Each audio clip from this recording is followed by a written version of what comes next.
Hello friends, आप सबका आपके अपने चैनल गोविंद लेक्चर्स में हार्दिक स्वागत है। तो कैसे हो आप सब? उम्मीद करता हूँ आप सब अच्छे होंगे और आप सबकी पढ़ाई भी अच्छी चल रही होगी। तो आज की इस क्लास में हम बात करने जा रहे हैं आपकी कक्षा 10 विज्ञान विषय की कार्य पुस्तिका के अध्याय 3 धातु एवं अधातु की जो वर्कशीट संख्या है 7, 8 और 9 और जितने भी प्रश्न दिए गए हैं उन सभी प्रश्नों को सॉल्व करेंगे। हमने चैप्टर 1 की वर्कशीट संख्या 1, 2 और 3 और चैप्टर 2 की वर्कशीट संख्या 4, 5 और 6 को बहुत अच्छे से सॉल्व करा दिया है। अगर आपने वो क्लासेस नहीं देखी है तो चैनल की प्लेलिस्ट पर जाकर आप उन क्लासेस को आराम से देख लें। तो चलिए हम शुरू करते हैं आपकी वर्कशीट संख्या 7, 8 और 9 को सॉल्व करना। देखें, सबसे पहला जो प्रश्न दिया गया है ये वर्कशीट संख्या 7 है। ठीक है, वर्कशीट 7 का पहला प्रश्न है आपका, धातु की कोई 4 विशेषताएं लिखिए। आपको धातु की कोई 4 विशेषताएं बतानी है। देखें, पहली विशेषता है धात्विक चमक। मतलब क्या हुआ, जितनी भी धातुएं होती है उनकी जो सतह है वो कैसी होती है, चमकदार होती है। जैसे सोना, चांदी आदि। इसमें से कुछ अपवाद भी है जैसे आयोडीन। ठीक है, दूसरी है कठोरता। जितनी भी धातुएं होती है वो सामान्यतः कैसी होती है, कठोर होती है, जैसे लोहा, तांबा आदि। लेकिन कुछ अपवाद भी है जैसे लिथियम, सोडियम, पोटेशियम। ये धातु होते हुए भी कैसी है, मुलायम होती है और इन्हें चाकू से आसानी से काटा जा सकता है। तीसरा है रूप या अवस्था। जितनी भी धातुएं होती है वो साधारणतः कमरे के ताप पर ठोस अवस्था में पाई जाती है।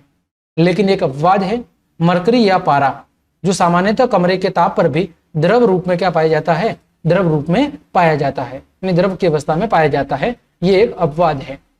अगला गुण है आघात वर्धनीयता। ये क्या होता है कि जो धातुएं होती है उन धातुओं को पीटकर पतली चादर के रूप में डाला जा सकता है। तो ये धातु की 4 विशेषताएं होगी। पहला धात्विक चमक, यानी धातुएं चमकीली होती है। दूसरा कठोरता, यानी धातुएं कठोर होती है। तीसरा रूप, यानी धातुएं सामान्यतः कमरे के ताप पर ठोस अवस्था में पाई जाती है। और आघात वर्धनीयता, यानी धातुओं को पीटकर पतली चादर के रूप में डाला जा सकता है। इसी तरह एक और गुण होता है तन्यता। कौन सा गुण होता है, तन्यता, यानी धातुओं को पीटकर एक पतली तार के रूप में क्या किया जा सकता है, बदला जा सकता है। ठीक है, तो ये हो गई धातुओं की विशेषताएं। आगे बढ़ते हैं। अगला प्रश्न है आपका, पीवीसी का पूरा नाम बताइए। तो पीवीसी का जो पूरा नाम है वो है पॉलीविनाइल क्लोराइड। क्या है, पॉलीविनाइल क्लोराइड। तीसरा है उस अधातु का नाम बताइए जो द्रव अवस्था में पाई जाती है। तो वो देखो, धातु अगर पूछता तब तो क्या आता, पारा या मरकरी आती।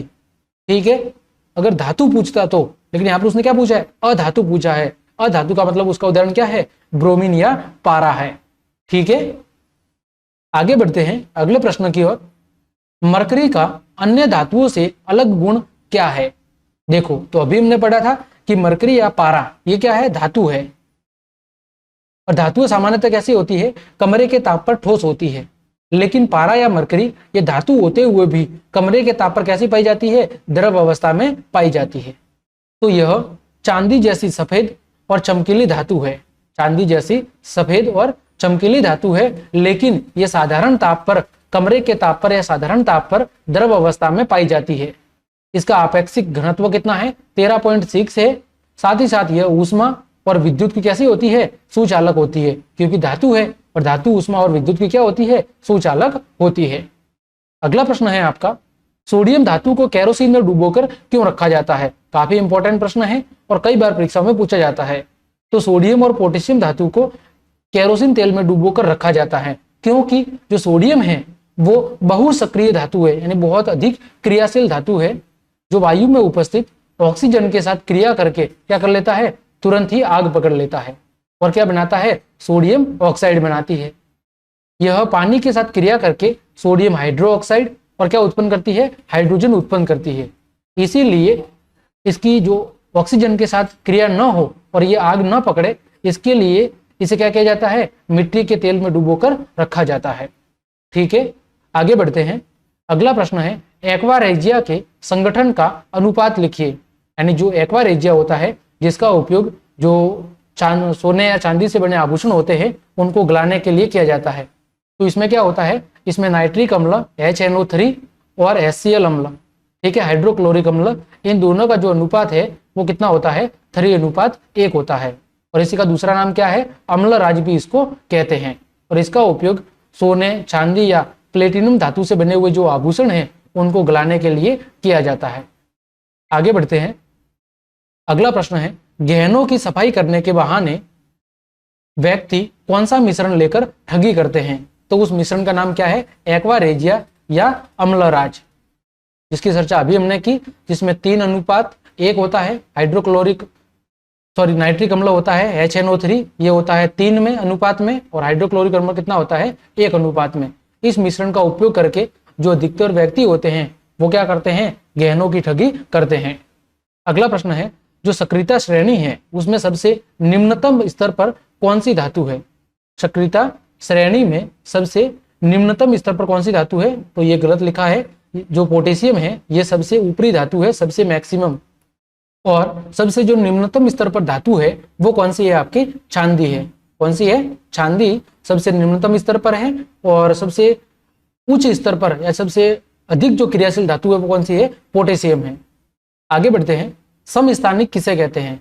आप सब जानते ही होंगे वैसे तो, यानी एक ही तत्व के वे परमाणु जिनकी परमाणु संख्या तो समान होती है, एक ही तत्व के वे परमाणु जिनकी परमाणु संख्या समान होती है, लेकिन जो द्रव्यमान संख्या है वो कैसी होती है, भिन्न होती है। उन्हें हम क्या कहते हैं, उन्हें हम समस्थानिक कहते हैं।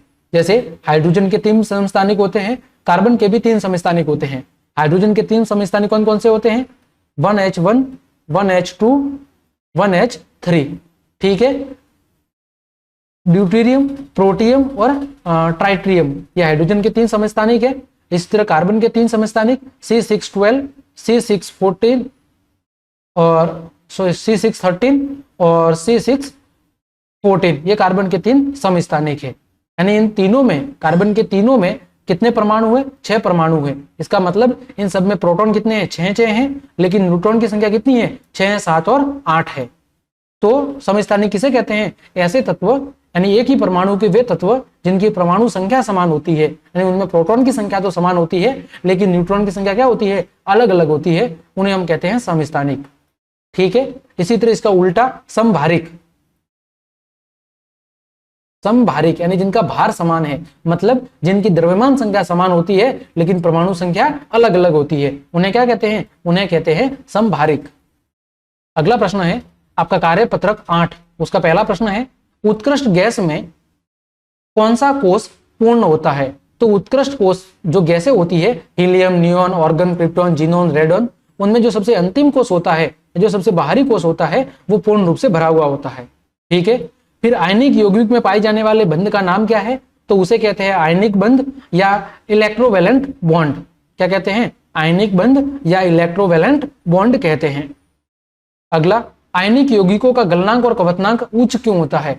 तो आयनिक यौगिक जो पाए जाते हैं उनके बीच में क्या पाया जाता है, मजबूत अंतर आयनिक आकर्षण बल पाया जाता है। यानी आयनिक यौगिकों के बीच में मजबूत अंतर आणविक या अंतर आयनिक आकर्षण बल पाया जाता है, और उसको तोड़ने के लिए बहुत अधिक ऊर्जा की क्या होती है, आवश्यकता होती है। इसी कारण से जितने भी आयनिक यौगिक होते हैं उनका गलनांक और कवतनांक क्या होता है, उच्च होता है।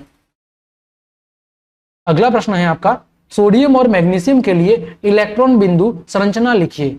सोडियम और मैग्नीशियम के लिए इलेक्ट्रॉन बिंदु संरचना। तो देखिए सोडियम का परमाणु क्रमांक कितना है, 11, यानी कि 2, 8 और 1, यानी के कोष में कितने होंगे, 2 इलेक्ट्रॉन, एल कोष में 8 और एम कोष में 1 इलेक्ट्रॉन होगा। अगर आप इसका सर्कल बनाओगे तो कुछ इस तरह बनेगा, पहले कोष में 2 इलेक्ट्रॉन, दूसरे कोष में 8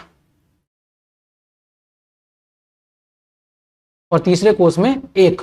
फिर इसी तरह है मैग्नीशियम, मैग्नीशियम 12 नंबर पे है, तो 2, 8 और 2, यानी के, एल और एम, के कोष में 2, एल में 8, एम में 2।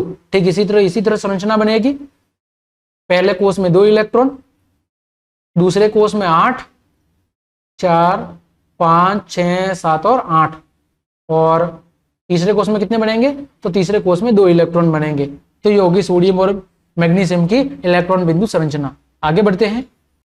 अगला प्रश्न है प्रश्न संख्या 5। खनिज और अयस्क में आपको क्या करना है, अंतर बताना है। तो खनिज क्या होते हैं, तो पृथ्वी तल के नीचे पाए जाने वाले वे प्राकृतिक पदार्थ जिनमें धातु या उनके यौगिक शामिल होते हैं और जिन्हें पृथ्वी से खोद कर निकाला जाता है, उन्हें क्या कहते हैं, उन्हें हम खनिज कहते हैं।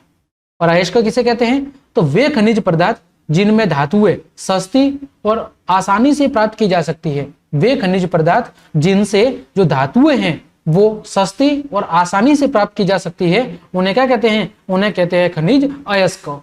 ठीक है। अगला प्रश्न है भर्जन और निस्तापन में आपको अंतर बताना है कि भर्जन और निस्तापन में क्या अंतर है। तो देखो, निस्तापन वह प्रक्रिया है जिसमें अयस्कों को वायु की अनुपस्थिति में या फिर सीमित वायु की उपस्थिति में गर्म किया जाता है। ठीक है। निस्तापन वो प्रक्रिया है जिसमें अयस्कों को वायु की या तो अनुपस्थिति में या फिर सीमित वायु की उपस्थिति में गर्म किया जाता है और इसे गलनांक से कम ताप पर क्या किया जाता है, गर्म किया जाता है और उससे फिर धातु की प्राप्ति की जाती है। वही बात करें भर्जन विधि की, तो भर्जन विधि में अयस्कों को वायु की अधिकता में गलनांक से अधिक ताप पर गर्म करके उससे शुद्ध धातु की प्राप्ति की जाती है। ये दोनों में क्या हो गया, अंतर हो गया। आगे बढ़ते हैं। उदर में यानी हमारे पेट में जलन होने पर एंटासिड का उपयोग क्यों किया जाता है। तो देखो, जब हमारे पेट में जलन हो रही है, इसका मतलब है कि आमाशय में उत्पन्न जो जठर रस है जिसमें हाइड्रोक्लोरिक अम्ल पाया जाता है, उस अम्ल की मात्रा क्या हो गई है, अधिक हो गई है, यानी हमारे पेट में अम्लीयता अधिक हो गई है। अब अम्ल की मात्रा को अगर कम करना है तो किसका उपयोग करने का पड़ेगा, सार का उपयोग करना पड़ेगा। किसका उपयोग करना पड़ेगा, सार का, क्योंकि अम्ल सारक के साथ अभिक्रिया करके क्या बनाएगा, लवण बनाएगा, यानी उसे क्या कर देगा, उदासीन कर देगा। उस अम्ल की मात्रा को क्या कर देगा, उदासीन कर देगा। तो जितने भी हम एंटासिड का उपयोग करते हैं वो क्या करते हैं, वो एसिड, अपच, पेट की खराबी, खट्टी डकार या पेट में जो जलन है उसको दूर करके क्या करते हैं, आराम पहुंचाते हैं। क्योंकि ये क्या करते हैं, पेट की जो अम्लीयता है जो हाइड्रोक्लोरिक अम्ल के कारण हुई है, उस अम्लीयता को क्या करते हैं, कम करके हमें क्या करते हैं, आराम पहुंचाने का काम करते हैं। ठीक है। अगला प्रश्न, दो धातुओं के नाम बताइए जो प्रकृति में मुक्त अवस्था में पाई जाती है। तो उन धातुओं का नाम है सोना और प्लेटिनम। अगला प्रश्न है प्रश्न संख्या 8। उस यौगिक का नाम बताइए जो चांदी को कालापन प्रदान करता है। तो उसका नाम क्या है, सिल्वर सल्फाइड। क्या है, सिल्वर सल्फाइड। क्योंकि जब चांदी या चांदी से बने जो आभूषण हैं वो जब कुछ समय तक नमी या वायु के संपर्क में या जलवाष्प के संपर्क में रहते हैं तो वो वायुमंडल में मौजूद जो सल्फर गैस है उसके साथ अभिक्रिया करके बनाते हैं, सिल्वर सल्फाइड बनाते हैं, जिसकी वजह से जो चांदी की ऊपरी परत होती है वो क्या बढ़ जाती है, धीरे धीरे काली पड़ जाती है। ठीक है। अगला है आपका कार्यपत्रक 9। पहला प्रश्न दिया हुआ है कॉपर के संचारण को समझाइए। तो संचारण क्या होता है कि जब अधिकांश जो धातुएं हैं जब वो नमी, वायु या जलवाष्प के संपर्क में रहती है तो उन पर क्या लग जाता है, जंग लग जाता है, यानी उनकी जो ऊपरी परत है वो धीरे धीरे नष्ट होने लगती है। जैसे लोहे पर जंग लग जाता है, कॉपर की सतह काली पड़ जाती है, चांदी के आभूषण भी काले पड़ जाते हैं, यानी उन पर धीरे धीरे जंग लगने की प्रक्रिया शुरू हो जाती है और धीरे धीरे उनका क्या होता है, क्षरण होता है, उसे कहते हैं संचारण। तो कॉपर पर क्या होता है कि जब कॉपर वायु में उपस्थित कार्बन डाइऑक्साइड के साथ अभिक्रिया करता है तो उसकी सतह से जो भूरे रंग की चमक है वो धीरे धीरे क्या हो जाती है, खत्म हो जाती है। यानी कॉपर की जो भूरे रंग की चमक है वो धीरे धीरे खत्म हो जाती है और इस पर हरे रंग की क्या हो जाती है, चमक चढ़ जाती है। और ये जो हरा पदार्थ है वो क्या होता है, ये होता है कॉपर कार्बोनेट। यानी कॉपर कार्बन डाइऑक्साइड के साथ जब अभिक्रिया करता है तो क्या बनाता है, कॉपर कार्बोनेट बनाता है, जिसके वजह से जो कॉपर की ऊपरी सतह है वो धीरे धीरे क्या हो जाती है, काली हो जाती है। ठीक है। इस वजह से, किस वजह से, कॉपर कार्बोनेट की वजह से, और धीरे धीरे कॉपर का ह्रास या नष्ट होना शुरू हो जाता है। अगला प्रश्न है यशद लेपन किसे कहते हैं। तो लोहा और इस्पात की जो वस्तुएं हैं उन्हें अधिक समय तक सुरक्षित रखने के लिए उन पर जस्ते की पतली परत चढ़ाई जाती है। ठीक है। इस विधि को कहते हैं यशद लेपन या गैल्वेनीकरण, ताकि उन पर जो जंग लगने की क्रिया है, जो जंग लगने की जो क्रिया है उसको रोका जा सके। ठीक है। अगला, स्टेनलेस इस्पात कौन सी धातुओं का मिश्रण होता है। तो जो स्टेनलेस इस्पात है जिसे आइनॉक्स स्टील या आइनॉक्स के नाम से भी जाना जाता है, वो उसमें क्या क्या होता है, उसमें लोहा, निकल और क्या होता है, क्रोमियम, इन तीनों का क्या होता है, मिश्रण पाया जाता है। ठीक है। लोहा, निकल और क्रोमियम का। आगे ओलंपिक खेलों में प्रदान किया जाने वाला कांस्य पदक यानी जो कांचे का बना हुआ पदक होता है वो कौन सी धातुओं का मिश्रण होता है? तो वो तांबा और टीन का बना हुआ मिश्र धातु होती है। ठीक है, अगला प्रश्न संख्या 5 है, मिलान कीजिए अमलगम। अमलगम किसका मिश्रण होता है? तो जो अमलगम है वो होता है धातु और पारा का। किसका मिश्रण होता है? धातु और पारा का मिश्रण है, वो कहलाता है अमलगम। पीतल किसका मिश्रण होता है? तांबा और टीन का। सोल्डर किसका मिश्रण होता है? ये होता है सीसा और टीन का। ठीक है, और सोने के गहने किसके बने होते हैं? सोने और तांबे के। अगला प्रश्न है आपका, गीजर बनाने में तांबे का उपयोग किया जाता है, इस्पात का नहीं, कारण बताइए। गीजर जिससे पानी गर्म किया जाता है वो वाला यंत्र, तो उसमें बनाने में तांबे का उपयोग किया जाता है, इस्पात का नहीं, इसका कारण बताना है। ऐसा इसलिए किया जाता है कि जो कॉपर है, तांबा, वो ऊष्मा का बहुत अच्छा सुचालक होता है, जबकि जो इस्पात है वो लोहे की बनी हुई एक मिश्र धातु है और वो ऊष्मा का अच्छा चालक नहीं कर पाता। इस वजह से गीजर बनाने में तांबे का उपयोग किया जाता है, न कि इस्पात का। अगला, पीतल एवं तांबे के बर्तनों में खट्टे पदार्थ क्यों नहीं रखने चाहिए? तो देखें, पीतल और तांबे के बर्तन हैं, उनमें अगर हम दही और खट्टे पदार्थ रखेंगे तो होगा क्या कि दही और जो खट्टे पदार्थ होते हैं उनमें क्या पाया जाता है? अम्ल। तो अम्ल की उपस्थिति के कारण वो धातु की सतह के साथ क्या करेंगे? क्रिया करेंगे और क्या बनाएंगे? विषैले यौगिकों का निर्माण करेंगे, जो हमारे शरीर के लिए कैसे होंगे? हमारे शरीर के लिए हानिकारक होंगे। इस वजह से पीतल और तांबे के जो बर्तन हैं उन बर्तनों में खट्टे पदार्थों को नहीं रखना चाहिए। तो इस प्रकार हमने आपके अध्याय 3 के जितने भी कार्यपत्रक थे, कार्यपत्रक 9, 8 और 7, इन तीनों के जितने भी प्रश्न दिए गए थे उन सभी प्रश्नों को बहुत अच्छे से जान लिया है। उम्मीद करता हूं सभी प्रश्नों के उत्तर आपको अच्छे समझ में आए होंगे। तो क्लास देखने के लिए आप सभी को धन्यवाद। अगर आपको मेरी क्लास और मेहनत पसंद आई है तो फिर लाइक, कमेंट, शेयर और सब्सक्राइब जरूर करें। और जय हिंद, जय भारत।